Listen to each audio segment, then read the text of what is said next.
Salmo 39. Tema: longe de Deus, a vida passa rapidamente e é vazia. Este é um apelo à misericórdia de Deus pelo fato da vida ser tão breve. Autor: Davi. Eu disse: vigiarei a minha conduta e não pecarei em palavras. Porei mordaça em minha boca enquanto os ímpios estiverem na minha presença. Enquanto me calei resignado e me contive inutilmente, minha angústia aumentou. Meu coração ardia-me no peito e enquanto eu meditava o fogo aumentava. Então comecei a dizer: mostra-me, Senhor, o fim da minha vida e o número dos meus dias, para que eu saiba quão frágil eu sou. Deste aos meus dias o comprimento de um palmo. A duração da minha vida é nada diante de ti. De fato, o homem não passa de um sopro. Sim, cada um vai e volta como a sombra. Em vão se agita, amontoando riqueza sem saber quem ficará com ela. Mas agora, Senhor, que hei de esperar? Minha esperança está em ti. Livra-me de todas as minhas transgressões. Não faças de mim um motivo de zombaria dos tolos. Estou calado, não posso abrir a boca, pois tu mesmo fizeste isso. Afasta de mim o teu açoite, fui vencido pelo golpe da tua mão.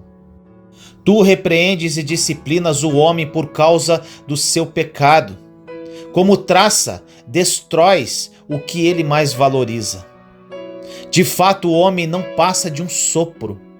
Ouve a minha oração, Senhor, escuta o meu grito de socorro, não sejas indiferente ao meu lamento, pois sou para ti um estrangeiro, como foram todos os meus antepassados.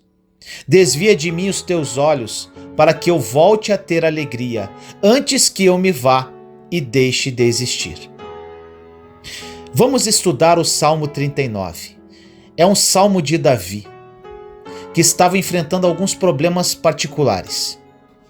Trata-se de um dos mais belos poemas escritos por Davi, embora expresse muita tristeza, depressão e descontentamento. Mas ainda reflete a esperança naquele que atende às nossas mais ardentes súplicas, à semelhança do livro de Jó. O contexto do Salmo 39 indica que Davi estava deprimido, porque ele sentia as consequências dos seus pecados e iniquidades. Os ímpios começaram a criticá-lo por seus erros e a falar contra o seu Deus. Isso geralmente acontece. Quando nós, como filhos de Deus, erramos, as pessoas não cristãs se aproveitam de nossas falhas e ridicularizam o Deus em quem cremos. Davi, não querendo desabafar com outras pessoas, falou no íntimo de sua alma, no versículo 1. Eu disse: vigiarei a minha conduta e não pecarei em palavras, porei mordaça em minha boca enquanto os ímpios estiverem na minha presença. Ele parece muito virtuoso porque decidiu não pecar com a língua. Disse o apóstolo Tiago que aquele que não peca com a língua é homem perfeito. Tiago 3:2. Mas Davi tinha um cuidado especial diante dos ímpios. Quando estamos com nossos amigos, não precisamos nos preocupar com o que falamos ao abrir nosso coração. Mas quando estamos com os ímpios, devemos nos lembrar que eles vigiam nossas palavras e as modificam se puderem para nos atingir. Mas qual foi a experiência do salmista? Olha o versículo 2. Enquanto me calei resignado e me contive inutilmente, minha angústia aumentou. Ele guardou silêncio e emudeceu. Muitas vezes é sábio ficar calado. Hoje as pessoas querem muito mais falar do que ficar em silêncio. E há pessoas que falam demais. Diante dos ímpios deveríamos imitar o que fizeram Davi e Jesus Cristo. Ficaram calados. E acerca de Jesus, lemos que os governantes ficaram muitíssimo admirados ao vê-lo silencioso ao ser julgado por Caifás, Herodes e Pilatos. Como aquele que fazia poderosos milagres, que andou pelas águas, que repreendeu demônios, e fez emudecer os próprios líderes judeus com suas sábias respostas, poderia agora ficar calado e não se defender? Mas qual foi o problema do salmista Davi? Ele se calou acerca do bem. A palavra bem no original hebraico significa correto, agradável, bom, excelente. O problema do salmista foi que ele deixou de falar aquilo que era bom, agradável e perfeito diante dos ímpios, a quem ele deveria ter testificado. Disse Paulo que a vontade de Deus é boa, perfeita e agradável. Romanos 12:2. Quando os ímpios estavam acusando a Deus, Davi deixou de lhes falar sobre a boa, agradável e perfeita vontade de Deus. Ele deixou de falar sobre a verdade de Deus e não falou sobre a vocação, o chamado de Deus para salvar até mesmo os ímpios. E qual foi o resultado? Davi deixou de pregar aos ímpios e, como resultado, ficou deprimido por ter se calado, quando deveria ter falado. Olha o versículo 2 e 3. Enquanto me calei resignado e me contive inutilmente, minha angústia aumentou, meu coração ardia-me no peito, e enquanto eu meditava, o fogo aumentava. Enquanto ele meditava a respeito de sua vida, do que fizera diante das acusações contra Deus e de sua omissão por ter ficado em silêncio e não falar a verdade acerca de Deus para os outros, suas emoções se inflamaram e ele sentiu o fogo a lhe arder no peito. O remorso, a consciência culpada e a omissão ardem como uma dor em nosso coração quando não fazemos o trabalho de revelar a verdade, a vontade e a vocação de Deus. Como tem sido a nossa atitude de falar claramente diante dos outros que perecem no pecado a respeito da santa vontade de Deus para a sua vida? Davi deixou de falar e só em lembrar disso se encheu de remorso e caiu em depressão. Mas deprimido, desanimado, sem forças, ele se ergue para Deus como a sua esperança. Ele falou no verso 7, mas agora, Senhor, que hei de esperar? Minha esperança está em Ti. Estas são as únicas palavras luzentes de fé e confiança neste salmo. De fato, as orações revelam qual a nossa esperança. Quando você ora ao Senhor, demonstra qual é a sua esperança. Quais são as coisas que você espera de Deus? Assim aconteceu com o salmista. Davi sublinha neste salmo, ao orar ao Senhor, que tem 5 razões para esperar em Deus e 5 pedidos que ele faz, evidenciando a sua esperança. Primeiro, esperança de longevidade. Versículos 4 e 6 diz assim: Mostra-me, Senhor, o fim da minha vida e o número dos meus dias, para que eu saiba quão frágil sou. Deste os meus dias o comprimento de um palmo, a duração da minha vida é nada diante de ti. De fato, o homem não passa de um sopro. Davi estava ansioso e deprimido por causa de sua vida tão curta, tão efêmera, tão passageira, tão fugidia. A duração de sua vida era tão breve, a extensão de sua vida lhe parecia nada, como se fossem apenas alguns palmos. Ele estava ansioso por sua vida e ficou deprimido por isso. Algumas pessoas ficam com medo da morte e caem na depressão. Então, acalentam muitos pensamentos negativos que podem diminuir o tempo de sua vida. Como pensa em sua alma, assim se cumpre, disse Salomão. Certa vez, Billy Graham se dirigiu a um jovem atleta e lhe perguntou: como vai? Ele respondeu: pregador, eu vou muito bem, e lhe mostrou os músculos. O evangelista elogiou aquele jovem e lhe disse: aceita Jesus porque os seus músculos não são a maior garantia. Sabe o que aconteceu? 2 semanas depois descobriram que aquele jovem estava morrendo de câncer. Ademais, o salmista lamenta no versículo 6. Sim, cada um vai e volta como a sombra. Em vão se agita, amontoando riqueza sem saber quem ficará com ela. Tudo passa, A dor passa, a tristeza passa, a alegria passa, o ódio passa, a traição passa, a felicidade passa. O prazer passa, o desejo, a vontade, a vitória, a derrota passa. E eu acrescentaria: passam os reinos, os impérios, passam os países, as cidades, passam as vilas. E disse Davi que passam os homens. Passam os pequenos, os grandes, passam os famosos, os fortes.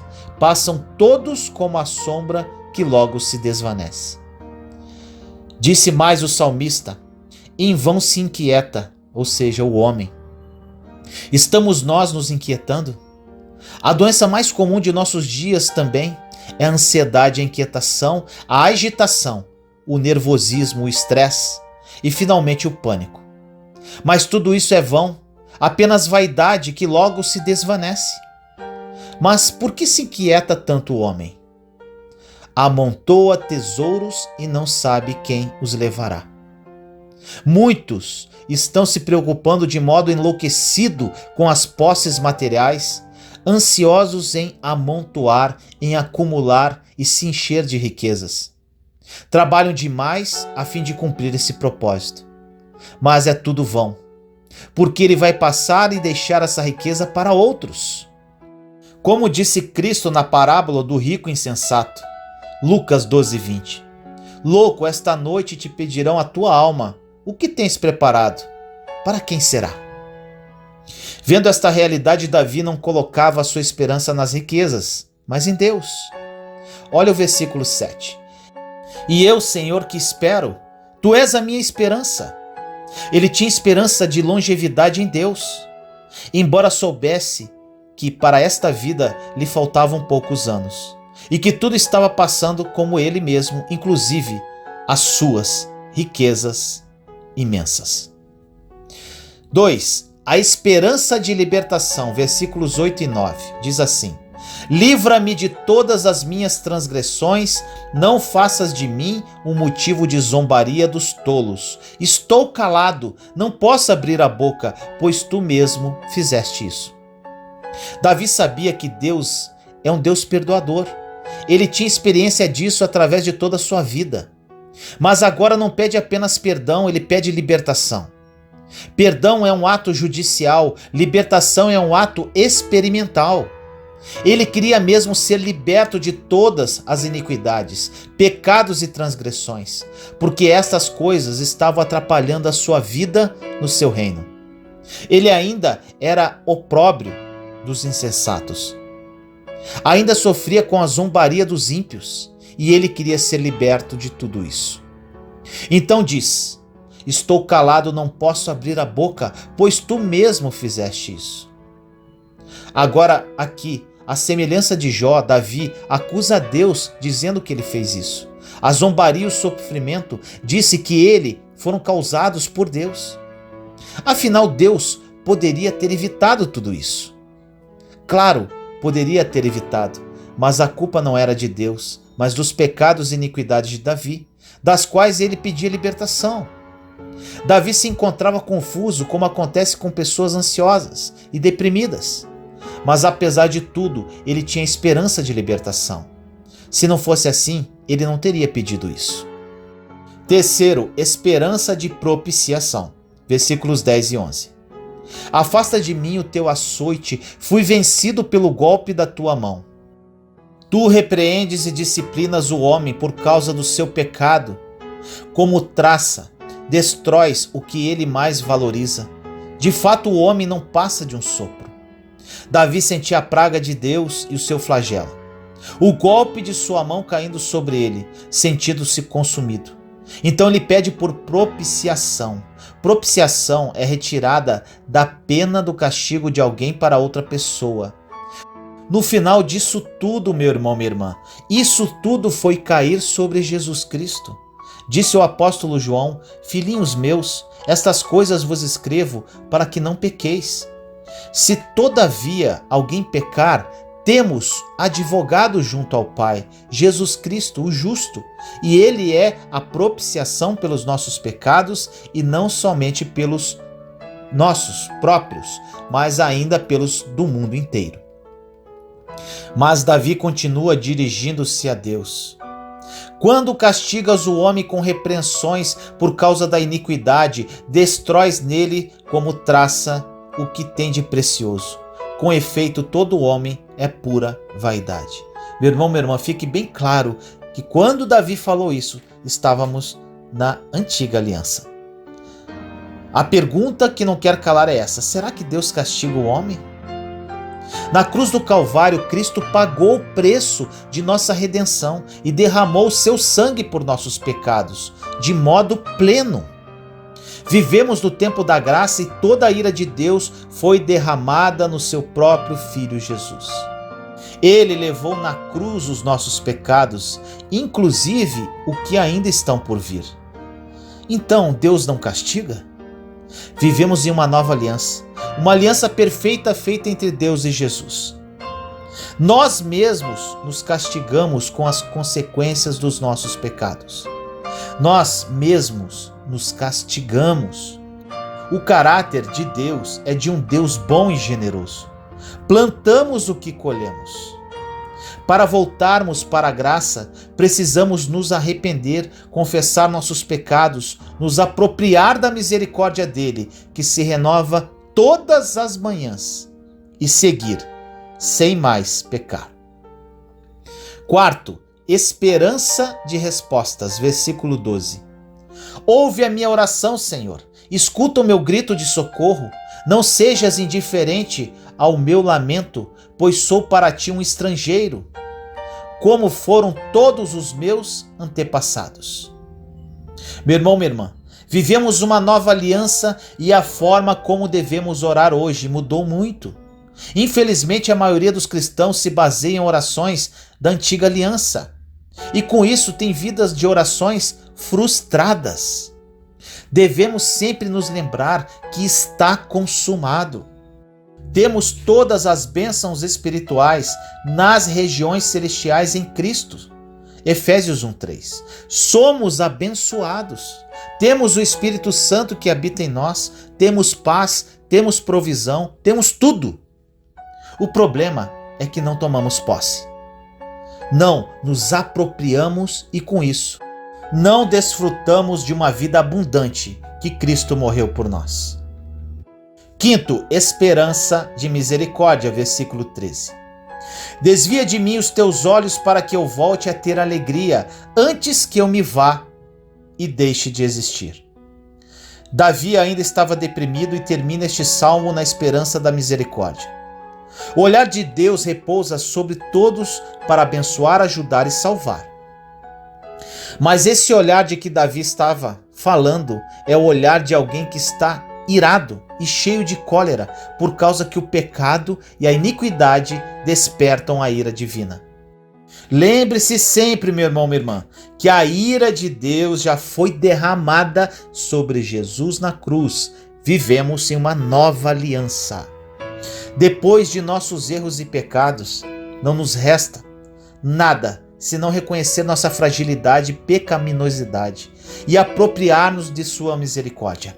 Porque as misericórdias do Senhor são a causa de não sermos consumidos, porque as suas misericórdias não têm fim. Lamentações, capítulo 3, versículo 22. Concluindo o Salmo 39. Podemos aprender algumas lições neste salmo. Primeiro, podemos evitar a depressão se buscarmos a Deus para resolver os nossos problemas. Segundo, não nos preocupemos com o que os outros estão dizendo de nós. Terceiro, vamos falar aos que perecem sobre a verdade, a vontade e a vocação de Deus. Quarto, vamos esperar sempre em Deus, de modo que a nossa esperança seja inabalável. Te amo em Cristo Jesus. Juntos somos fortes. Compartilhe esta mensagem para que mais pessoas sejam edificadas. Inscreva-se no canal e acione o sininho para ser notificado de novos vídeos. Te amo em Cristo Jesus.